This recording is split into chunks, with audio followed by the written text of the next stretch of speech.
मनसे प्रमुख राजसाहेब ठाकरे आणि शिवसेना पक्षप्रमुख उद्धवसाहेब ठाकरे एकत्र आल्याची घोषणा आज करण्यात आली.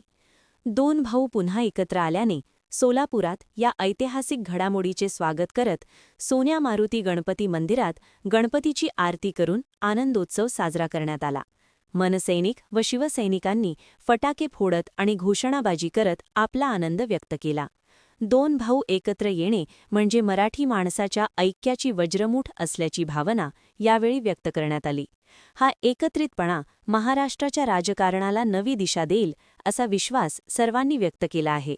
मनसे नेते दिलीप बापू धोत्रे, शिवसेना उपनेते अस्मिता गायकवाड, मनसे जिल्हाप्रमुख विनायक महिंद्रकर, शिवसेना जिल्हाप्रमुख अजय दासरी, शहर प्रमुख महेश धाराशिवकर, उपजिल्हाप्रमुख प्रताप चव्हाण, मनसे लोकसभा अध्यक्ष प्रशांत इंगळे, शहर अध्यक्ष जैनुद्दीन शेख, मनविसे राज्य उपाध्यक्ष अमर कुलकर्णी, मनविसे जिल्हाध्यक्ष अभिषेक रमपुरे, शिक्षक सेना राज्य उपाध्यक्ष संतोष घोडके, जितेंद्र टेंभुर्णीकर, सुभाष माने, विजय पुकाळे, पवन देसाई, बाळासाहेब गायकवाड, आबा सावंत, सुरेश जगताप, गोविंद बंदपट्टे, बंटी बेलमकर, वैभव रमपुरे, अनिकेत उपासे, समर्थ माळगे, अभि इरकल, सैपन जामखंडी व असंख्य शिवसैनिक व महाराष्ट्र सैनिक उपस्थित होते.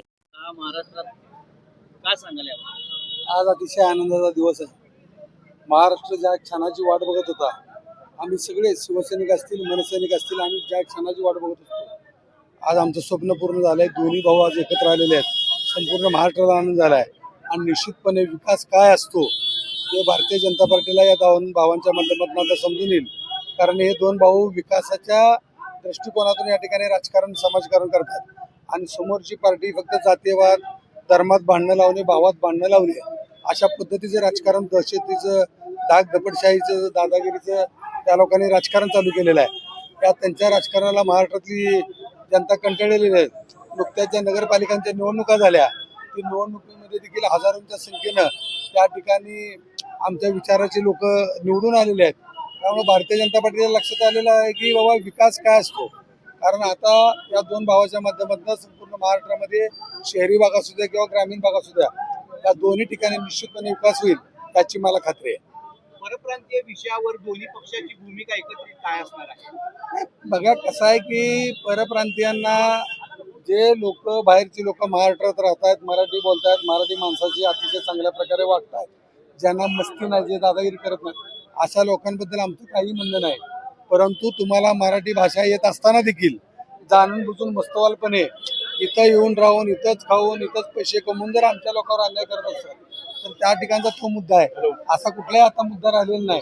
निश्चितपणे या महाराष्ट्रातील सगळी जनता या दोन भावांच्या पाठीमागं खंबीरपणे उभे राहील. कारण या महाराष्ट्रातील जनता आदरणीय हिंदू हृदय सम्राट शिवसेना प्रमुख बाळासाहेब ठाकरे यांच्या विचारांनी प्रेरित झालेली जनता आहे.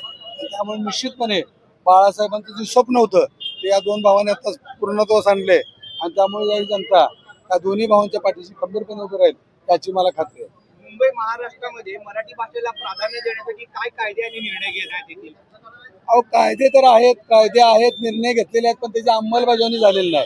ती अंमलबजावणी करण्याचं काम निश्चितपणे महाराष्ट्र नवनिर्माण सेना आणि शिवसेना करेल याची मला खात्री आहे. खाजगी कंपन्यांमध्ये मराठी माणसांसाठी काय अशी वेगळी म्हणजे सुविधा केली जाईल, त्यांना काय प्राधान्य दिलं जाईल? तर महाराष्ट्रातल्या सर्व मराठी तरुणांना रोजगार मिळाला पाहिजे म्हणून पहिल्यापासून मान्य राजसाहेब ठाकरे असतील, उद्धवसाहेब असतील, कायम लढत आलेले आहेत. आपल्या सगळ्यांना माहित आहे की अलीकडच्या काळामध्ये नेते मंडळी कुठल्या तर बँकेत भ्रष्टाचार केला, कुठं घोटाळा केला, इन्कम टॅक्स बुडवला, जीएसटी बुडवली, कोणाला टोपी घातली म्हणून जेलमध्ये जातात. परंतु या महाराष्ट्रातलं एकमेव उदाहरण आहे मान्य राजसाहेब ठाकरे की जे या महाराष्ट्रातील मराठी तरुणांना रोजगार मिळाला पाहिजे, नोकरी मिळाली पाहिजे म्हणून 2 दिवस जेलमध्ये राहिले होते.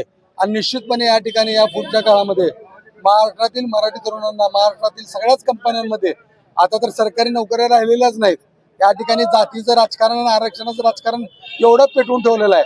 कुठे सरकारी नोकऱ्या, परंतु ज्या काही खाजगी कंपन्या आहेत त्या सगळ्या कंपन्यांमध्ये मराठी माणसांना त्या ठिकाणी न्याय मिळेल याची मला खात्री आहे. महानगरपालिकेमध्ये अजूनही भ्रष्ट कारभार चालतो. या कारभाराबाबत मनसेची भूमिका आता इथली पुढची कशी असणार? नाही, या ठिकाणी जनतेनं भारतीय जनता पार्टीचा भ्रष्टाचार बघितलेला आहे. त्या महायुतीचा भ्रष्टाचार बघितलेला आहे. त्यामुळे निश्चितपणे हा भ्रष्टाचार संपवण्यासाठीच ही निवडणूक जनतेने हातात घेतली आहे. निश्चितपणे जनता या दोन्ही भावांच्या हातामध्ये सत्ता देईल आणि सत्ता ताब्यात आल्यानंतर संपूर्ण भ्रष्टाचाराचा नायनाट करण्यासाठी, समोर उपटून टाकण्यासाठी ही दोन भाऊ प्रयत्न करतील याची मला खात्री आहे. आजचा दिवस अत्यंत अविस्मरणीय आणि इतिहासात नोंद असणारा आजचा दिवस असणार आहे. आणि महाराष्ट्रात सकट सोलापूरमध्ये सगळ्या महाराष्ट्रातली जनता, मराठी जनता ही एवढी आज एकदम खुश झालेली आहे की ज्या वर्षोनवर्ष ज्या क्षणाची महाराष्ट्र वाट पाहत होता ते दोन बंधू आज एकत्र झालेले आहेत. आणि त्यामुळं आज महाराष्ट्र जनता एकदम मनापासून आज एकदम खुश झालेली आहे. ठाकरे बंधू महाराष्ट्रामध्ये आज खेडोपाडी प्रत्येक शहरामध्ये, प्रत्येक जिल्ह्यामध्ये दिवाळी साजरी होत आहे. ही दिवाळी आमच्या शिवसैनिक आणि मनसैनिकांसाठी एक पर्वणी आहे. गेली अनेक वर्ष जे आमच्या मनात होतं, हृदयात होतं, बाळासाहेब ठाकरे यांचे दोन वाघ एकत्र येऊन या महाराष्ट्रावर राज्य करावं असं सर्वसामान्य जनतेची इच्छा होती, ती पूर्ण झालेली आहे. आणि ही नांदी ही असंच पुढे जाऊन महाराष्ट्रातल्या आगामी विधानसभेपर्यंत नेणार आहे. आणि विधानसभेवर दोघांनी मिळून शिवसेना आणि मनसेनेचं भगवा फडकावल्याशिवाय राहणार नाही याची आम्हाला खात्री आहे. दोन भाऊ एकत्र आल्यामुळे आज पुन्हा दिवाळी साजरी झाली असं वाटतंय. तुमचं काय म्हणणं आहे?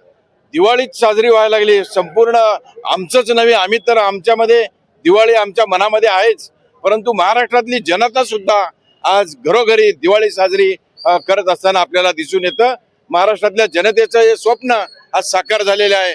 शिवसैनिक आणि मनसैनिकांचं स्वप्न साकार झालेलं आहे. या दोघा ठाकरे बंधूंनी एकत्र आता आलेलेच आहेत. आता यापुढं संपूर्ण स्थानिक स्वराज्य संस्थांच्या निवडणुकीमध्ये सुद्धा याचे पडसाद आपल्याला उमटताना दिसून येतील. आणि दोन्ही बंधू मिळून महाराष्ट्रातल्या संपूर्ण स्थानिक स्वराज्य संस्थांच्या निवडणुकीमध्ये शिवसेना आणि मनसेचे सर्व उमेदवार मोठ्या प्रमाणामध्ये निवडून येताना आपल्याला दिसून येते.